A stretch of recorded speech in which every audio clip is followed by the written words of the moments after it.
सत श्री अकाल जी सारिਆਂ ਨੂੰ स्वागत करदी हाँ मैं तुहाडा अपने channel math with Sumanpreet Kaur ते मैं आ सुमनप्रीत कौर।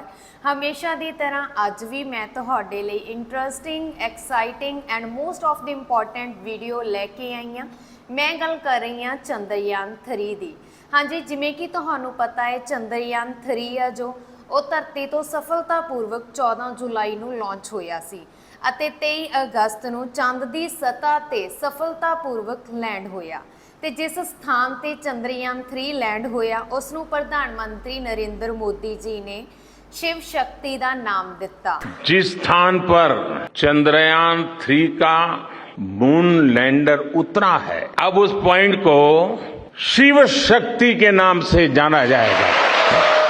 ਤੇ ਇਸ ਤੋਂ ਇਲਾਵਾ 23 ਅਗਸਤ ਨੂੰ ਚੰਦਰਯਾਨ 3 ਲੈਂਡ ਹੋਇਆ ਤਾਂ ਪ੍ਰਧਾਨ ਮੰਤਰੀ ਨਰਿੰਦਰ ਮੋਦੀ ਜੀ ਨੇ 23 ਅਗਸਤ ਨੂੰ ਨੈਸ਼ਨਲ ਸਪੇਸ ਡੇ ਵਜੋਂ ਮਨਾਉਣ ਦੀ ਘੋਸ਼ਣਾ ਕੀਤੀ ਆ।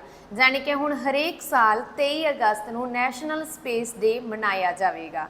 ਠੀਕ ਹੈ, ਤੇ ਇਸ ਦੇ ਨਾਲ ਹੀ ਚੰਦਰਯਾਨ 3 ਨੇ ਹੁਣ ਤੱਕ ਚੰਦ ਦੀ ਸਤ੍ਹਾ ਤੇ ਕੀ ਕੁਝ ਲਾਂਚ ਕਰ ਲਿਆ, ਇਹ ਸਾਰਾ ਅਸੀਂ ਅੱਜ ਦੀ ਇਸ ਵੀਡੀਓ ਦੇ ਵਿੱਚ ਡਿਟੇਲ ਦੇ ਵਿੱਚ ਡਿਸਕਸ ਕਰਨ ਵਾਲੇ ਹਾਂ ਤੇ ਨਾਲ ਦੀ ਨਾਲ ਪ੍ਰੈਕਟੀਕਲੀ ਮੈਂ ਤੁਹਾਨੂੰ ਦਿਖਾਵਾਂਗੀ ਚੰਦਰਯਾਨ 3 ਦੇ ਬਾਰੇ। ਤੇ ਚੰਦਰਯਾਨ 3 ਨੇ 23 ਅਗਸਤ ਤੋਂ ਲੈ ਕੇ 2 ਸਤੰਬਰ ਤੱਕ ਕੀ ਕੀਤਾ ਉਹ ਅਸੀਂ ਸਾਰਾ ਅੱਜ ਦੀ ਇਸ ਵੀਡੀਓ ਦੇ ਵਿੱਚ ਡੇ ਬਾਈ ਡੇ ਡਿਸਕਸ ਕਰਾਂਗੇ। ਇਸ ਤੋਂ ਇਲਾਵਾ 2 ਸਤੰਬਰ ਨੂੰ ਚੰਦਰਯਾਨ 3 ਸਲੀਪਿੰਗ ਮੋਡ ਤੇ ਲੱਗ ਗਿਆ ਕਿਉਂਕਿ ਉੱਥੇ ਆ ਜਿਹੜਾ ਰਾਤ ਦਾ ਸਮਾਂ ਯਾਨੀ ਕਿ ਹਨੇਰਾ ਛਾ ਗਿਆ ਤੇ 2 ਸਤੰਬਰ ਤੋਂ ਲੈ ਕੇ 22 ਸਤੰਬਰ ਤੱਕ ਚੰਦਰਯਾਨ 3 ਆ ਜਿਹੜਾ ਸਲੀਪਿੰਗ ਮੋਡ ਤੇ ਰਹੇਗਾ ਤੇ ਅਗਲਾ ਮਿਸ਼ਨ 22 ਸਤੰਬਰ ਤੋਂ ਸਟਾਰਟ ਹੋਵੇਗਾ। ਤੇ ਨਾਲ ਦੀ ਨਾਲ ਹੀ ਇਸ ਵੀਡੀਓ ਦੇ ਵਿੱਚ ਮੈਂ ਤੁਹਾਨੂੰ ਦੱਸਾਂਗੀ ਕਿ ਚੰਦਰਯਾਨ 3 ਦੇ ਵਿੱਚ ਇਦਾਂ ਦੀ ਕਿਹੜਾ ਪੁਆਇੰਟ ਆ ਜਿਹਨੂੰ ਚੰਦਰਯਾਨ 3 ਰਿਸਰਚ ਨਹੀਂ ਕਰ ਪਾਇਆ, ਜਿਹਦੇ ਲਈ ਇਸਰੋ ਨੇ ਹੁਣ ਚੰਦਰਯਾਨ 4 ਮਿਸ਼ਨ ਆ ਜਿਹੜਾ ਕਰਨਾ ਸਟਾਰਟ ਕਰ ਦਿੱਤਾ। ਇਸਰੋ ਨੇ ਚੰਦਰਯਾਨ 4 ਆ ਜਿਹੜਾ ਉਸ ਦੀ ਤਿਆਰੀ ਸ਼ੁਰੂ ਕਰ ਦਿੱਤੀ ਆ ਤਾਂ ਜੋ ਚੰਦਰਮਾ ਦੀ ਸਤ੍ਹਾ ਤੇ ਇੱਕ ਹੋਰ ਨਵੀਂ ਰਿਸਰਚ ਕੀਤੀ ਜਾ ਸਕੇ। ਤੇ ਉਹ ਕਿਹੜੀ ਰਿਸਰਚ ਆ ਇਹ ਵੀ ਮੈਂ ਤੁਹਾਨੂੰ ਇਸੇ ਵੀਡੀਓ ਦੇ ਵਿੱਚ ਦੱਸਣ ਵਾਲੀ ਆ। ਤਾਂ ਸ਼ੁਰੂ ਕਰਦੇ ਹਾਂ ਆਪਾਂ ਸਭ ਤੋਂ ਪਹਿਲਾਂ 23 ਅਗਸਤ ਤੋਂ, ਜਿਸ ਦਿਨ ਚੰਦਰਯਾਨ 3 ਚੰਦ ਦੀ ਸਤ੍ਹਾ ਤੇ ਲੈਂਡ ਕੀਤਾ ਤੇ ਹਰੇਕ ਦਿਨ ਬਾਰੇ ਮੈਂ ਤੁਹਾਨੂੰ ਦੱਸਾਂਗੀ। 23 ਅਗਸਤ ਨੂੰ ਇਸਰੋ ਨੇ ਇਹ ਵੀਡੀਓ ਨੂੰ ਰਿਲੀਜ਼ ਕੀਤਾ। ਇਸ ਨੂੰ ਧਿਆਨ ਨਾਲ ਦੇਖੋ, ਤੁਸੀਂ ਦੇਖ ਸਕਦੇ ਹੋ ਕਿ ਲੈਂਡ ਹੁੰਦੇ ਹੀ ਸਭ ਤੋਂ ਪਹਿਲਾਂ ਵਿਕਰਮ ਲੈਂਡਰ ਨੇ ਆਪਣਾ ਡੋਰ ਇੱਕ ਰੈਂਪ ਦੀ ਤਰ੍ਹਾਂ ਖੋਲ੍ਹਿਆ ਅਤੇ ਇਸ ਤੋਂ ਬਾਅਦ ਪ੍ਰਗਿਆਨ ਰੋਵਰ ਵੀ ਆਪਣਾ ਸੋਲਰ ਪੈਨਲ ਖੋਲ੍ਹਦੇ ਹੋਏ ਲੈਂਡਰ ਤੋਂ ਬਾਹਰ ਆਇਆ ਤੇ ਇਸੇ ਪੁਆਇੰਟ ਨੂੰ ਪ੍ਰਧਾਨ ਮੰਤਰੀ ਨਰਿੰਦਰ ਮੋਦੀ ਜੀ ਨੇ ਸ਼ਿਵ ਸ਼ਕਤੀ ਦਾ ਨਾਮ ਦਿੱਤਾ। ਹੁਣ ਅਸੀਂ ਗੱਲ ਕਰਦੇ ਹਾਂ 24 ਅਗਸਤ ਦੀ। 24 ਅਗਸਤ ਨੂੰ ਚੰਦ ਦੀ ਸਤ੍ਹਾ ਤੇ ਲੈਂਡਰ ਅਤੇ ਰੋਵਰ ਨੇ ਕੁਝ ਵੀ ਨਵਾਂ ਲਾਂਚ ਨਹੀਂ ਕੀਤਾ। ਸਿਰਫ ਲੈਂਡਿੰਗ ਤੋਂ ਬਾਅਦ ਸਾਰੇ ਸਿਸਟਮ ਸਹੀ ਤਰ੍ਹਾਂ ਕੰਮ ਕਰ ਰਹੇ ਆ ਕਿ ਨਹੀਂ, ਪ੍ਰੋਪਰਲੀ ਇਸ ਦੀ ਟੈਸਟਿੰਗ ਕੀਤੀ ਗਈ। ਹੁਣ ਅਸੀਂ ਗੱਲ ਕਰਦੇ ਹਾਂ 25 ਅਗਸਤ ਦੀ। 25 ਅਗਸਤ ਨੂੰ ਲੈਂਡਰ ਰੋਵਰ ਦੇ ਕੋਲ 8 ਮੀਟਰ ਦੇ ਰੇਡੀਅਸ ਵਿੱਚ ਟਹਿਲ ਰਿਹਾ ਸੀ। ਉੱਥੇ ਵੈਰੀਫਾਈ ਕੀਤਾ ਗਿਆ ਕਿ ਉਹ ਕਿੱਥੇ ਕਿੱਥੇ ਘੁੰਮ ਸਕਦਾ, ਕਿਹੜੇ ਪੁਆਇੰਟ ਤੇ ਨਹੀਂ ਜਾ ਸਕਦਾ। ਫਿਰ ਇਹ ਟੈਸਟ ਕੰਪਲੀਟ ਹੋਣ ਤੋਂ ਬਾਅਦ ਲੈਂਡਰ ਤੇ ਲਾਇਆ ਗਿਆ ਇਲਸਾ ਨਾਮ ਦਾ ਡਿਵਾਈਸ, ਜਿਸ ਦਾ ਨਾਮ ਆ ਇੰਸਟਰੂਮੈਂਟ ਫॉर ਲੂਨਰ ਸਾਈਸਮਿਕ ਐਕਟੀਵਿਟੀ। ਇਹ ਚੰਦ ਦੀ ਸਤ੍ਹਾ ਤੋਂ ਇੱਕ ਸਟ੍ਰੇਂਜ ਵਾਈਬ੍ਰੇਸ਼ਨ ਰਿਕਾਰਡ ਕਰਦਾ ਜਿਹੜਾ ਕਿਸੇ ਮਸ਼ੀਨ ਜਾਂ ਰੋਵਰ ਨਾਲ ਜੁੜਿਆ ਹੋਇਆ ਵਾਈਬ੍ਰੇਸ਼ਨ ਨਹੀਂ ਸੀ। ਇਹ ਇਲਸਾ ਨਾਮ ਦਾ ਉਪਕਰਨ ਚੰਦ ਦੀ ਸਤ੍ਹਾ ਤੇ ਪਲੇਸਡ ਆ ਤੇ ਧਰਤੀ ਤੇ ਅਸੀਂ ਜੋ ਨਾਰਮਲ ਭੂਚਾਲ ਮਾਪਣ ਲਈ ਸਿਸਮੋਗ੍ਰਾਫ ਯੂਜ਼ ਕਰਦੇ ਹਾਂ ਉਸ ਦਾ ਹੀ ਇੱਕ ਇਲੈਕਟ੍ਰੀਕਲੀ ਵਰਜ਼ਨ ਆ ਜੋ ਭੂਚਾਲ ਦੀ ਵਾਈਬ੍ਰੇਸ਼ਨ ਕਿਸੇ ਪੇਪਰ ਤੇ ਨਹੀਂ ਬਲਕਿ ਆਨਲਾਈਨ ਰਿਕਾਰਡ ਕਰਦਾ। ਫਿਰ 26 ਅਗਸਤ ਨੂੰ ਇਸੇ ਤਰ੍ਹਾਂ ਦਾ ਇੱਕ ਵਾਈਬ੍ਰੇਸ਼ਨ ਗ੍ਰਾਫ ਰਿਕਾਰਡ ਕੀਤਾ ਗਿਆ। ਇਸੇ ਗ੍ਰਾਫ ਵਿੱਚ ਜਦ ਕੋਈ ਚੇਂਜਸ ਹੁੰਦੇ ਆ ਜਾਨੀ ਕਿ ਇਹ ਪਾਇਆ ਗਿਆ, ਆਪਾਂ ਮੇਨਲੀ ਗੱਲ ਕਰਦੇ ਹਾਂ ਕਿ ਜੋ ਵਾਈਬ੍ਰੇਸ਼ਨ ਹੋਈ ਸੀ ਉਹ ਪ੍ਰਗਿਆਨ ਰੋਵਰ ਦੀ ਮੂਵਮੈਂਟ ਦੇ ਨਾਲ ਪੈਦਾ ਹੋਈ ਸੀ ਤੇ ਇਹ ਜੋ ਵਾਈਬ੍ਰੇਸ਼ਨ ਰਿਕਾਰਡ ਕੀਤੀ ਗਈ ਹੈ ਇਹ ਰੋਵਰ ਦੀ ਵਾਈਬ੍ਰੇਸ਼ਨ ਪੋਜ਼ਿਟਿਵ 0.019 ਯੂਨਿਟ ਦੇ ਅਰਾਊਂਡ ਰਿਕਾਰਡ ਕੀਤੀ ਗਈ ਅਤੇ ਕੁਝ ਸੈਕਿੰਡ ਦੇ ਲਈ ਨੈਗੇਟਿਵ ਵੀ ਰਿਕਾਰਡ ਕੀਤੀ ਗਈ ਹੈ। ਨੈਗੇਟਿਵ 0.1185 ਯੂਨਿਟ ਦੇ ਅਰਾਊਂਡ ਰਿਕਾਰਡ ਕੀਤੀ ਗਈ ਸਿਰਫ ਤੇ ਸਿਰਫ ਕੁਝ ਸੈਕਿੰਡ ਦੇ ਲਈ। ਇੱਥੋਂ ਇਹ ਪਤਾ ਲੱਗਦਾ ਕਿ ਚੰਦਰਯਾਨ ਮਿਸ਼ਨ ਨੇ ਸ਼ੁਰੂ ਹੋਣ ਤੋਂ 3 ਦਿਨਾਂ ਵਿੱਚ ਹੀ ਚੰਦਰਯਾਨ 3 ਨੇ ਪਤਾ ਲਗਾ ਲਿਆ ਕਿ ਚੰਦ ਦੀ ਸਤ੍ਹਾ ਤੇ ਵੀ ਭੂਚਾਲ ਹੁੰਦੇ ਆ। ਇਹ ਜਿਹੜੇ ਭੂਚਾਲ ਹੁੰਦੇ ਆ ਚੰਦ ਦੀ ਸਤ੍ਹਾ ਤੇ, ਇਹਨਾਂ ਨੂੰ ਮੂਨ ਕੁਇਕ ਬੋਲ ਸਕਦੇ ਆ, ਜਿਵੇਂ ਆਪਾਂ ਅਰਥਕੁਇਕਸ ਬੋਲਦੇ ਆ ਨਾ, ਇਸੇ ਤਰ੍ਹਾਂ। ਹੁਣ ਦੇਖਦੇ ਹਾਂ ਕਿ ਇਸ ਭੂਚਾਲ ਬਾਰੇ ਜਾਣ ਕੇ ਸਾਨੂੰ ਕੀ ਫਾਇਦਾ ਹੋ ਸਕਦਾ। ਇਹੀ ਭੂਚਾਲ ਫਿਊਚਰ ਮਿਸ਼ਨ ਦੇ ਲਈ ਇੰਪੋਰਟੈਂਟ ਹੋ ਸਕਦਾ। ਇਸ ਤੋਂ ਅਸੀਂ ਜਾਣ ਸਕਦੇ ਹਾਂ ਕਿ ਚੰਦ ਕਿਵੇਂ ਬਣਿਆ ਤੇ ਚੰਦ ਦੇ ਇੰਡੀਅਰ ਵਿੱਚ ਕੀ ਐਕਟੀਵਿਟੀ ਹੋ ਰਹੀ ਆ। ਫਿਰ 26 ਅਗਸਤ ਬਾਰੇ ਤਾਂ ਆਪਾਂ ਕਰ ਲਿਆ, 27 ਅਗਸਤ ਦੀ ਗੱਲ ਕਰ ਰਹੀ ਹਾਂ ਮੈਂ। ਫਿਰ 27 ਅਗਸਤ 2023 ਨੂੰ ਇਸ ਦਿਨ ਵਿਕਰਮ ਲੈਂਡਰ ਦੇ ਦੂਸਰੇ ਇੰਸਟਰੂਮੈਂਟ ਜਾਨੀ ਕਿ ਚੈਸਟਾ, ਜਿਸ ਦੀ ਫੁੱਲ ਫਾਰਮ ਆ ਚੰਦਰਾ ਸਰਫੇਸ ਥਰਮੋਫਿਜ਼ੀਕਲ ਐਕਸਪੈਰੀਮੈਂਟ, ਇਸ ਨੇ ਮੂਨ ਦੀ ਜਾਨੀ ਕਿ ਚੰਦ ਦੀ ਮਿੱਟੀ ਦਾ ਤਾਪਮਾਨ ਮੈਜ਼ਰ ਕਰਨਾ ਸ਼ੁਰੂ ਕਰ ਦਿੱਤਾ। ਬੇਸਿਕਲੀ ਜੇ ਇਸ ਦੀ ਗੱਲ ਕਰੀਏ ਅਸੀਂ, ਇਹ ਚੈਸਟਾ ਇੱਕ ਤਰ੍ਹਾਂ ਦਾ ਡਾਇਟੈਕਟਰ ਆ ਜਿਸ ਤੇ 10 ਅਲੱਗ-ਅਲੱਗ ਥਰਮਲ ਸੈਂਸਰ ਲੱਗੇ ਹੋਏ ਆ। ਜਿਹਦੀ ਆਪਾਂ ਗੱਲ ਕਰੀਏ, ਇਹ ਸੈਂਸਰ ਛੋਟੇ ਤੋਂ ਛੋਟੇ ਟੈਂਪਰੇਚਰ ਵੇਰੀਏਸ਼ਨ ਨੂੰ ਵੀ ਡਿਟੈਕਟ ਕਰ ਸਕਦੇ ਆ ਅਤੇ ਉਸ ਨੂੰ ਰਿਕਾਰਡ ਕਰ ਸਕਦੇ ਆ। ਤਾਂ ਇਸ ਤਰ੍ਹਾਂ ਦਾ ਜਿਹੜਾ ਡਾਇਟੈਕਟਰ ਆ, ਇਸ ਨੇ ਜਦ ਚੰਦ ਦੀ ਸਤ੍ਹਾ ਤੇ 10 ਸੈਂਟੀਮੀਟਰ ਤੱਕ ਗਿਆ ਤਾਂ ਇਸ ਨੂੰ ਕੁਝ ਇਸ ਤਰ੍ਹਾਂ ਦੇ ਆਬਜ਼ਰਵੇਸ਼ਨ ਮਿਲੇ। ਤੁਸੀਂ ਦੇਖ ਸਕਦੇ ਹੋ ਮੂਨ ਦੀ ਸਤ੍ਹਾ ਤੇ ਉੱਪਰ ਤਾਪਮਾਨ 50 ਡਿਗਰੀ ਸੈਲਸੀਅਸ ਪਲੱਸ ਹੁੰਦਾ, ਪਰ ਜਿਵੇਂ ਹੀ ਅਸੀਂ ਸਰਫੇਸ ਆ ਜਿਹੜਾ ਹੇਠਾਂ ਜਾਂਦਾ ਵਾ ਤਾਂ ਤਾਪਮਾਨ ਆ ਜਿਹੜਾ ਘਟਣ ਲੱਗ ਜਾਂਦਾ। ਟੈਂਪਰੇਚਰ 50 ਡਿਗਰੀ ਸੈਲਸੀਅਸ ਤੋਂ ਸਿੱਧਾ -10 ਡਿਗਰੀ ਸੈਲਸੀਅਸ ਤੱਕ ਡ੍ਰੌਪ ਹੋ ਜਾਂਦਾ ਵਾ। ਤੇ ਇਹ ਜਿਹੜਾ ਟੈਂਪਰੇਚਰ ਆ ਸਿੱਧਾ 50 ਡਿਗਰੀ ਤੋਂ -10 ਡਿਗਰੀ ਸੈਲਸੀਅਸ ਤੱਕ ਡ੍ਰੌਪ ਹੋ ਜਾਂਦਾ।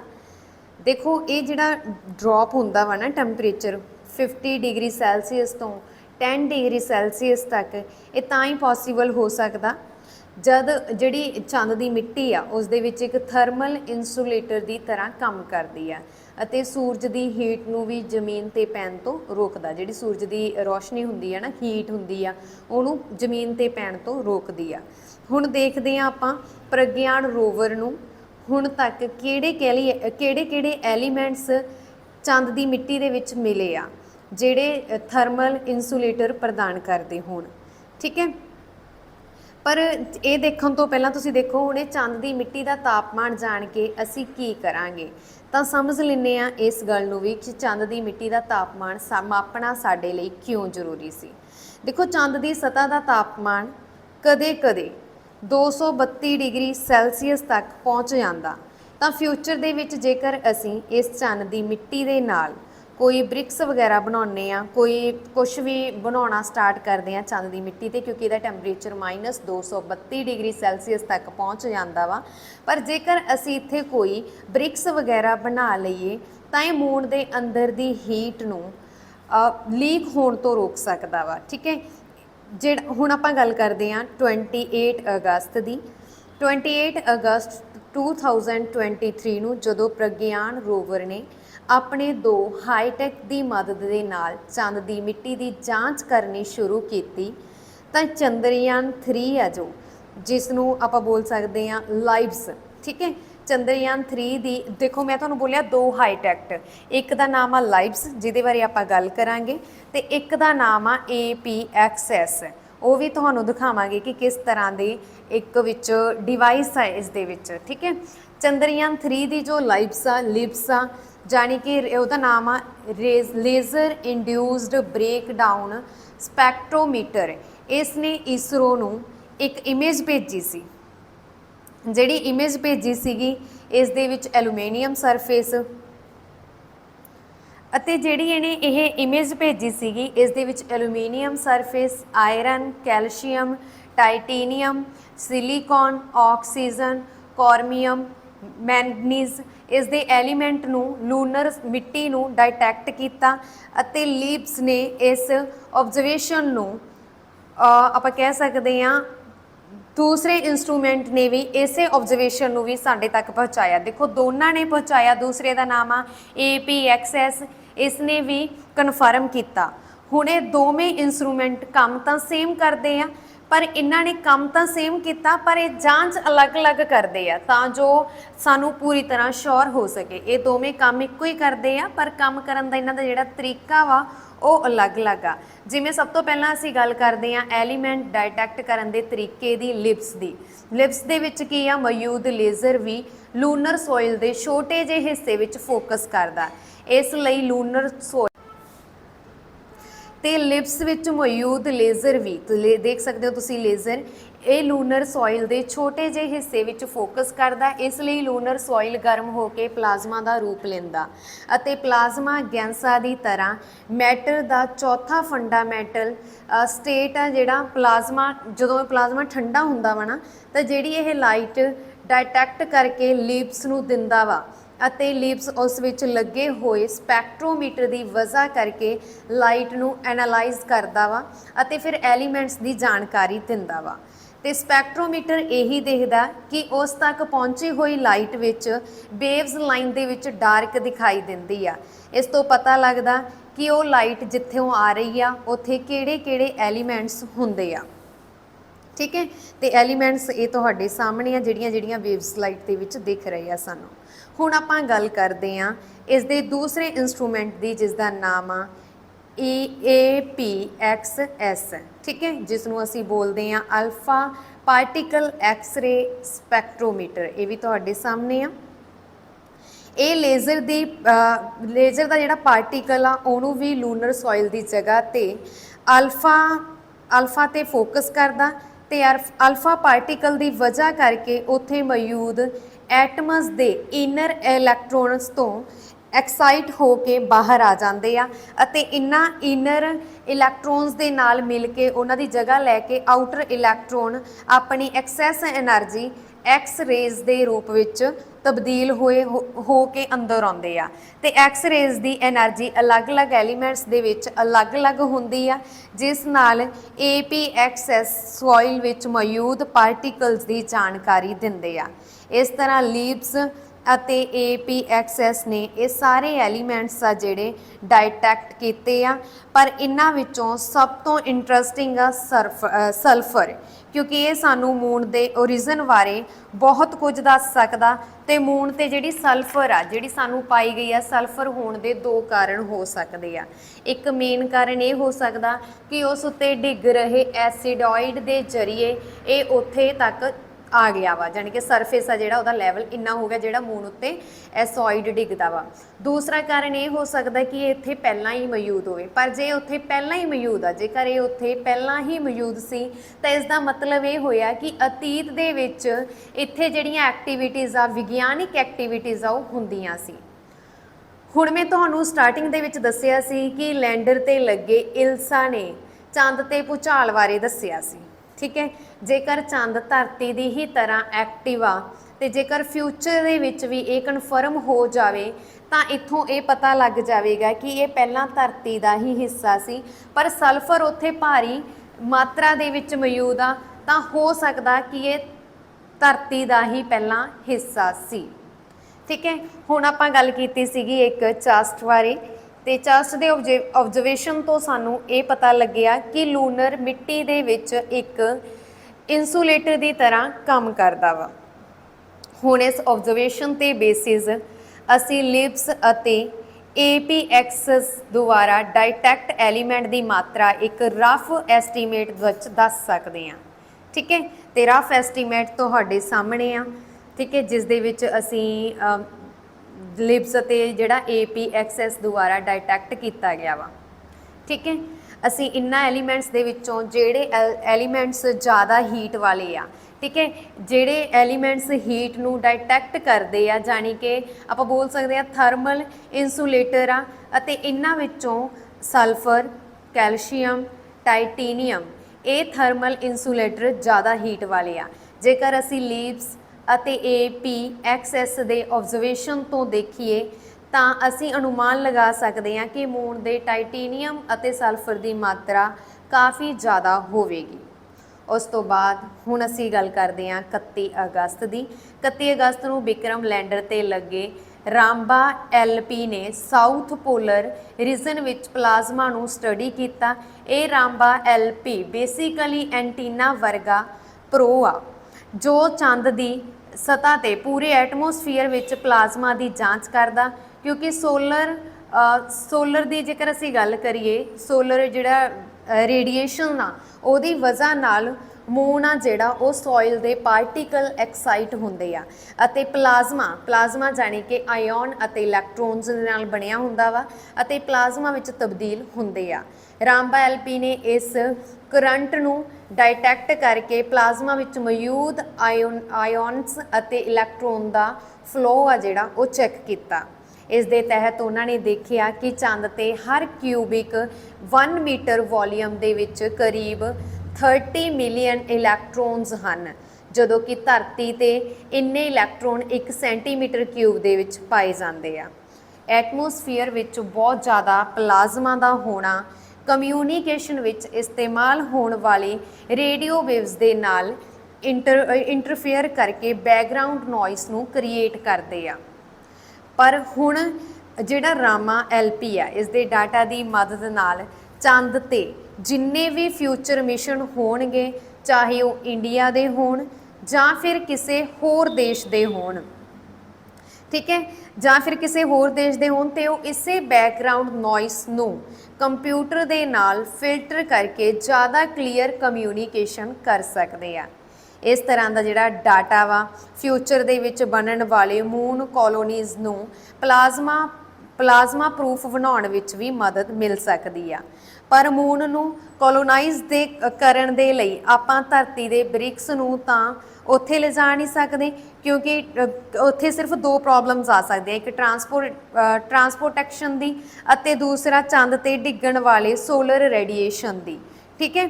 ਇਸ ਲਈ ਇਸ ਤਰ੍ਹਾਂ ਦੇ ਬਿਜ਼ ਨੂੰ ਡਿਜ਼ਾਈਨ ਕਰਨਾ ਹੋਵੇਗਾ ਜੋ ਮੂਨ ਦੇ ਐਟਮੋਸਫੀਅਰ ਵਿੱਚ ਕਈ ਸਾਲਾਂ ਤੱਕ ਟਿਕ ਸਕੇ। ਸਾਲਾਂ ਮਤਲਬ ਕਈ ਸਾਲਾਂ ਨਹੀਂ, ਪੂਰੇ ਸਾਲਾਂ ਦੇ ਲਈ ਟਿਕ ਸਕੇ। ਇਸ ਲਈ ਇਸਰੋ ਨੇ ਅਤੇ Indian institute of science research ਨੇ ਮਿਲ ਕੇ ਇਸ ਤਰ੍ਹਾਂ ਦੇ ਬ੍ਰਿਕਸ ਨੂੰ ਬਣਾਉਣ ਲਈ ਬਾਇਓਲੋਜੀ ਅਤੇ ਮਕੈਨੀਕਲ ਇੰਜੀਨੀਅਰਿੰਗ ਇਹਨਾਂ ਦੋਵਾਂ ਨੇ ਆਪਣਾ ਹੱਥ ਮਿਲਾਇਆ ਅਤੇ ਇਹਨਾਂ ਨੂੰ ਬਣਾਉਣ ਦੀ ਕੋਸ਼ਿਸ਼ ਕੀਤੀ ਆ। ਹੁਣ ਦੇਖਦੇ ਹਾਂ ਕਿ ਇਹ ਕਿਹੜੇ ਐਲੀਮੈਂਟਸ ਤੋਂ ਮਿਲ ਕੇ ਬਣੇ ਆ। ਇਹਨਾਂ ਨੂੰ ਮਿਲਾ ਕੇ ਸਸਟੇਨੇਬਲ ਪ੍ਰੋਸੈਸ ਡਿਵੈਲਪ ਕੀਤਾ ਗਿਆ ਵਾ ਤੇ 4 ਐਲੀਮੈਂਟਸ ਤੋਂ ਬਣੇ ਆ, ਜਿਹੜਾ ਕਿ ਯੂਰੀਆ, ਆਰਟੀਫਿਸ਼ੀਅਲ ਮੂਨ ਸੋਇਲ, ਇਸ ਤੋਂ ਇਲਾਵਾ ਜਿਹੜੀਆਂ ਬੀਨਸ ਹੁੰਦੀਆਂ ਵਾ ਉਹਨਾਂ ਦੀ ਗਮ ਅਤੇ ਬੈਕਟੀਰੀਆ, ਠੀਕ ਹੈ। 4 ਐਲੀਮੈਂਟਸ ਤੁਹਾਡੇ ਸਾਹਮਣੇ ਆ। ਤੇ ਆਰਟੀਫਿਸ਼ੀਅਲ ਮੂਨ ਸੋਇਲ ਆ ਜਿਹੜਾ, ਇਹ ਉਮੀਦ ਕੀਤੀ ਗਈ ਸੀ ਕਿ ਚੰਦ ਦੀ ਸਤ੍ਹਾ ਤੇ ਹੋ ਸਕਦਾ ਮਿੱਟੀ ਦੇ ਵਿੱਚ ਕੈਲਸ਼ੀਅਮ ਹੋਵੇ, ਇਸ ਕਰਕੇ ਲਿਆ ਗਿਆ ਵਾ, ਠੀਕ ਹੈ। ਜੋ ਯੂਰੀਆ ਤੇ ਕੈਲਸ਼ੀਅਮ ਨੂੰ ਇਸਤੇਮਾਲ ਕਰਕੇ ਮਜ਼ਬੂਤ ਕੈਲਸ਼ੀਅਮ ਕਾਰਬੋਨੇਟ ਕ੍ਰਿਸਟਲ ਬਣਾਉਂਦਾ, ਜੋ ਤੁਹਾਡੇ ਸਾਹਮਣੇ ਆ। ਤੇ ਇਸ ਨੂੰ ਬਣਾਉਣ ਦੀ ਤਕਨੀਕ ਆ ਜਿਹੜੀ ਉਹ ਕਾਫੀ ਹੀ ਜ਼ਿਆਦਾ ਸਿੰਪਲ ਆ। ਇਹਨਾਂ ਨੂੰ ਮਿਕਸ ਕਰਕੇ 12 ਤੋਂ 15 ਦਿਨਾਂ ਦੇ ਵਿੱਚ ਇਨਕਿਊਬੇਸ਼ਨ ਦੇ ਵਿੱਚ ਰੱਖਿਆ ਜਾਂਦਾ ਵਾ। ਜਦੋਂ ਟੀਮ ਪੂਰਾ ਪ੍ਰੋਸੈਸ ਬਣਾਉਣ ਲਈ ਲੱਗੀ ਹੋਈ ਸੀ ਤਾਂ ਉਹਨਾਂ ਨੂੰ ਪਤਾ ਲੱਗਿਆ ਕਿ ਲੂਨਰ ਸੋਇਲ ਦੇ ਵਿੱਚ ਕਾਫੀ ਮਾਤਰਾ ਦੇ ਵਿੱਚ ਕਾਊਟਰੋਪਿਕ ਸਾਲਟ ਅਤੇ ਸਲਫੇਸ ਸਾਲਟ ਆ ਜਿਹੜੇ ਕਾਫੀ ਮਾਤਰਾ ਦੇ ਵਿੱਚ ਮੌਜੂਦ ਆ। ਤਾਂ ਇਸ ਕਰਕੇ ਇਸ ਨੂੰ ਫਿਰ ਮਤਲਬ ਕਿ ਬਣਾਉਣ ਦੇ ਲਈ ਉਹਨਾਂ ਨੇ ਬੈਕਟੀਰੀਆ ਦੀ ਵੀ ਜ਼ਰੂਰਤ ਪਈ, ਠੀਕ ਹੈ। ਜੇਕਰ ਇਹ ਨਾ ਹੁੰਦੇ ਤਾਂ ਫਿਰ ਸ਼ਾਇਦ ਕੁਝ ਪੋਸੀਬਲ ਹੀ ਨਹੀਂ ਹੋ ਸਕਦਾ ਸੀਗਾ। ਤੇ ਤੁਸੀਂ ਦੇਖ ਸਕਦੇ ਹੋ ਵੀਡੀਓ ਦੇ ਵਿੱਚ ਆਪ ਵੀ। ਹਾਂਜੀ, ਇੱਥੇ ਤੱਕ ਜੇਕਰ ਤੁਹਾਨੂੰ ਵੀਡੀਓ ਚੰਗੀ ਲੱਗੀ ਹੈ ਤਾਂ ਪਲੀਜ਼ ਵੀਡੀਓ ਨੂੰ ਵੱਧ ਤੋਂ ਵੱਧ ਲਾਈਕ ਅਤੇ ਸ਼ੇਅਰ ਜ਼ਰੂਰ ਕਰ ਦੇਣਾ। ਹੁਣ ਆਪਾਂ ਗੱਲ ਕਰਨ ਵਾਲੇ ਹਾਂ ਇੱਕ ਬਹੁਤ ਹੀ ਇੰਪੋਰਟੈਂਟ ਟੌਪਿਕ ਤੇ, ਠੀਕ ਹੈ, ਜਿਹੜੇ ਆਪਾਂ ਗੱਲ ਕਰ ਰਹੇ ਹਾਂ ਪਾਣੀ ਤੇ। ਹੁਣ ਜਿਹੜਾ ਤੁਸੀਂ ਸੋਚੋਗੇ ਕਿ ਪੂਰੇ ਚੰਦ ਤੇ ਕਿਤੇ ਪਾਣੀ ਨਹੀਂ ਸੀਗਾ, ਇਹ ਮੇਰੇ ਮਾਈਂਡ ਦੇ ਵਿੱਚ ਵੀ ਆਇਆ ਸੀਗਾ। ਤਾਂ ਪਾਣੀ ਨੂੰ ਡਿਟੈਕਟ ਕਰਨ ਦੇ ਲਈ ਚੰਦਰਯਾਨ 4 ਦੀ ਤਿਆਰੀ ਸ਼ੁਰੂ ਹੋ ਚੁੱਕੀ ਆ। ਇਸਰੋ ਦਾ ਅਗਲਾ ਮਿਸ਼ਨ ਲੂਪੈਕਸ ਜਾਂ ਫਿਰ ਚੰਦਰਯਾਨ 4 ਇਹ ਜਾਪਾਨ ਦੀ ਸਪੇਸ ਏਜੰਸੀ ਜਾਕਸਾ ਦੇ ਨਾਲ ਸ਼ੁਰੂ ਹੋਵੇਗਾ। ਚੰਦਰਯਾਨ 4 ਅਤੇ ਲੂਪੈਕਸ ਇਸ ਦਾ ਮੇਨ ਕੰਮ ਹੋਵੇਗਾ, ਇਹ 2026 ਦੇ ਵਿੱਚ ਲਾਂਚ ਹੋਵੇਗਾ ਤੇ ਇਸ ਦਾ ਮੇਨ ਫੋਕਸ ਆ ਚੰਦ ਦੀ ਸਤ੍ਹਾ ਦੇ ਉੱਪਰ ਪਾਣੀ ਲੱਭਣਾ, ਠੀਕ ਹੈ।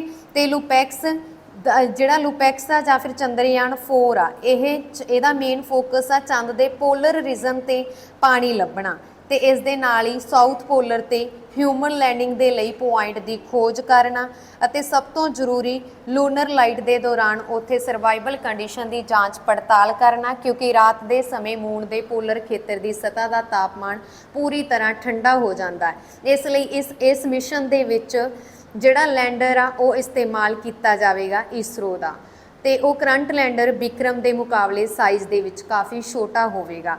2010 ਵਿੱਚ ਜਾਕਸਾ ਨੇ ਹਾਇਬੂਸ਼ਾ ਮਿਸ਼ਨ ਦੇ ਸਪੇਸ ਕਰਾਫਟ ਨੂੰ 25143 ਇਟੋਕਾਵਾ ਦੇ ਲੈਂਡ ਕਰਵਾਇਆ ਸੀ।